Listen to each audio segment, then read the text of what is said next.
Let's go in here. As you can see, I need headlights. That one's all rusty inside. That one just fucking sucks. They're out pieces of cheats. So, gonna need to get some new lights. So, now to the engine compartment. This isn't in order either, fuck it. I'm just gonna tell you all the stuff I've done. So basically, power steering pump, this thing, 150 bucks to rebuild them. I think it's a piece of shit, man. I've never been happy with that at all. It still makes noises. That's what I'm trying to avoid, you know? So I didn't really realize I was buying a refurbished power steering pump, because I'd be happy to buy a $300 brand new power steering pump instead of a $150 refurbished piece of shit one. So I don't recommend doing that, but that's what that was, 150 power steering pump lines. One day I looked, there was a bunch of power steering fluid, or whatever it is, ATF I guess, that red shit. They've been spraying all over. So I replaced this thing. I think I replaced that guy too. 50 bucks. Steering shaft.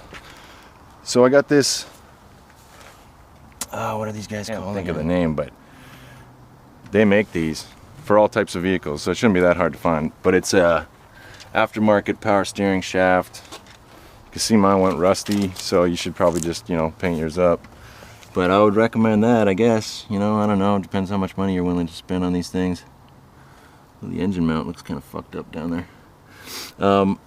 Also this bearing up in here, I'm not sure if you guys can see that. Up under this cap, there's a bearing. That's replaced, and it's kind of still loose, so I'm not sure if that's supposed to be like that or if I'm a shitty mechanic.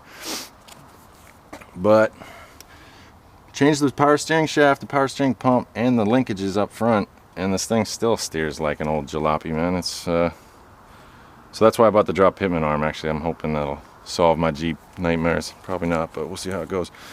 $350 for the steering shaft. Steering shaft bearing, that thing up under there, 50 bucks. Water pump.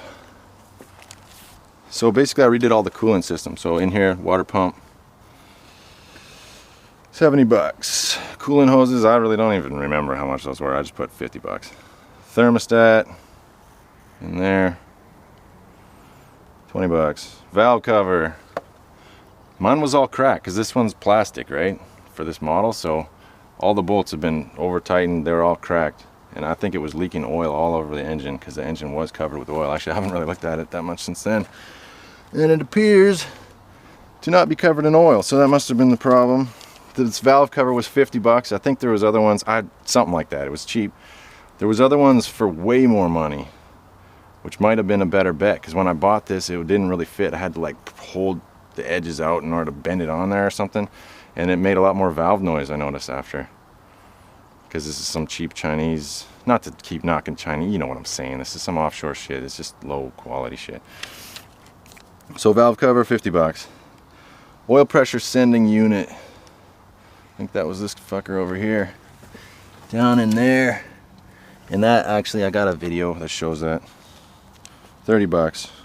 Coolant temp sensor, I got a video showing this, same video as well. And I'm like, oh, it's back in there, the little brass thing. I'm like, oh, maybe I put too much coolant. It's supposed to kind of come out when you pull that off, so I didn't have too much coolant in there. It's just normal. And that was 20 bucks. Optima yellow top battery, 300 bucks. If you're gonna have a winch and lights and shit, you should really get one of those. All new cables. At one point I just couldn't get the Jeep started. I was like, damn, what the hell's the matter with it? All my cables were ancient, right? And it didn't have all these grounds. Like, I put like extra grounds on this thing. There's a ground off the alternator now. There's a ground from the battery to the body. And I just couldn't get it started. And I thought, damn, what the fuck? I don't know anything about electrical. So I started learning, man. I got in there, cleaned all this shit with electrical contact cleaner, put dielectric grease on everything. Or dielectric, I can't remember what the fuck it was. Marine terminals, so they can accept these cables. And I can't remember the gauge, guys. You'd have to check them out. They're pretty big. Sorry, I don't remember the gauge. They're about 3/8 thick, probably. 8 gauge, 10 gauge. I don't know. I'd have to go look at them at the store to be able to tell you. But they look like they're a little smaller than these ones coming off the winch. So I'm not sure how well you know wires, but you can probably sort it out. Oh yeah, I was gonna say though, so when I was taking off my old wires to go check them out, they just fell apart. The positive literally fell apart. All the ends fell off it. I was like, oh fuck, no wonder it's not working. So keep an eye on your wires, man, because I'd taken this like 100K into the backcountry and done some crazy shit with it before, and to think that the wires were in that bad a state, man, it's pretty brutal. Whole new cables, I really don't know how much that shit costs. It costs a lot of money though. It might be more than $100. I just put $100. Distributor cap, rotor, and wires. That was literally the first thing that was done. That was $80, and $20 for spark plugs, $50 for new V-belts. It's kind of estimates, but pretty good idea. That's $1,415 under the hood. So that leaves us with the interior costs.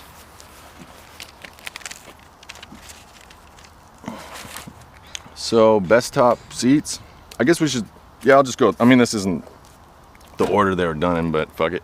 Best top seats, they're called Best Top Trail Max 2 front seats. They're like $200 each, and they're dope seats, man. That was probably the best thing I did to this Jeep, because it felt like shit before I put those in and when I put those in. And with the spacers on the wheels that I had, all of a sudden it didn't pull so hard, and the G-forces around the corners and shit. It's way better. So Best Top Trail Max 2 front seats, $400. Seat belts cost a fortune, man. These things were a nightmare. They're dope though. I don't know what type they are, but they were like $150 each.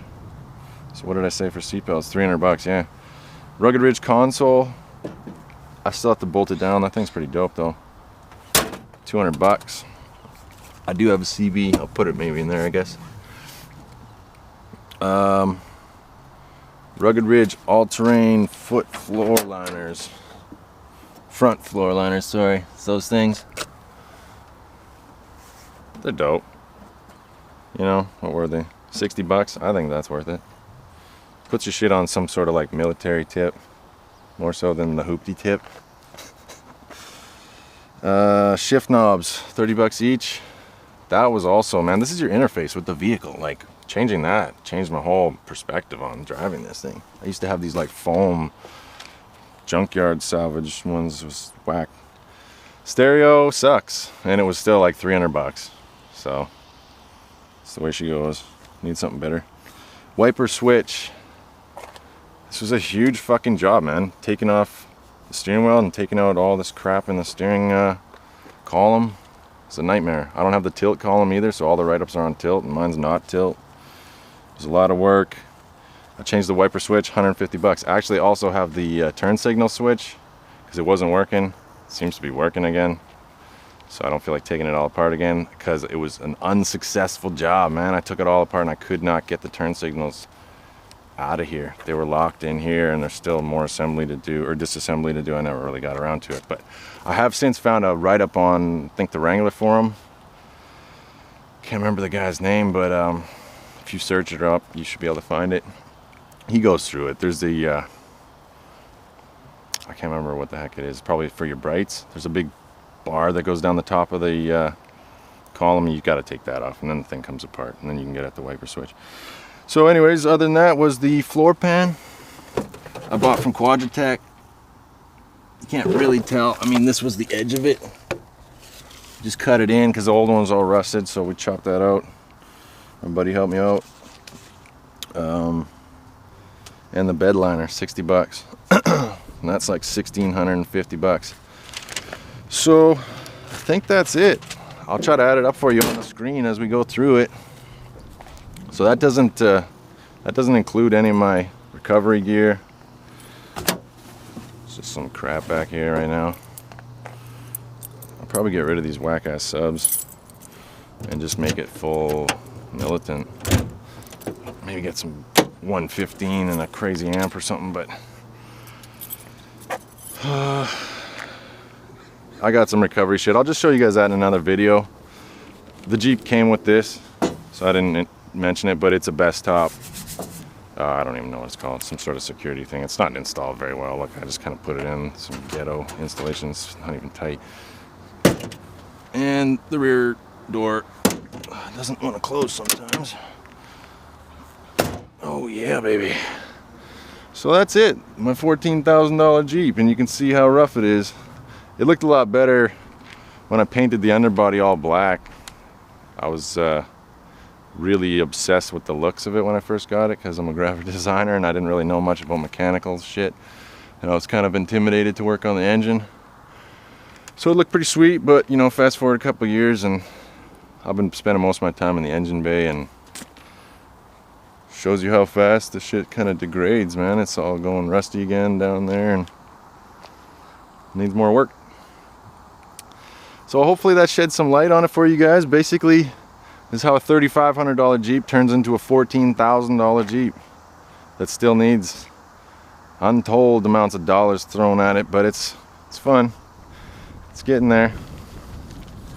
I think I need a new starter next. It's kind of giving me grief. And yeah, there's a lot of shit to do. So I'll make another video with my plans for the future. Sorry I haven't made too many more videos recently. I was getting a new job and dealing with a lot of hectic shit. I tried to make some videos, but they just didn't really. I got them in the vault still. We'll see if I can make something out of them for you guys. If you're obsessed with watching YJ footage, maybe we can drum some up. But yeah, anyways, back at her. I'll keep you up posted. Thanks for watching, guys. Peace.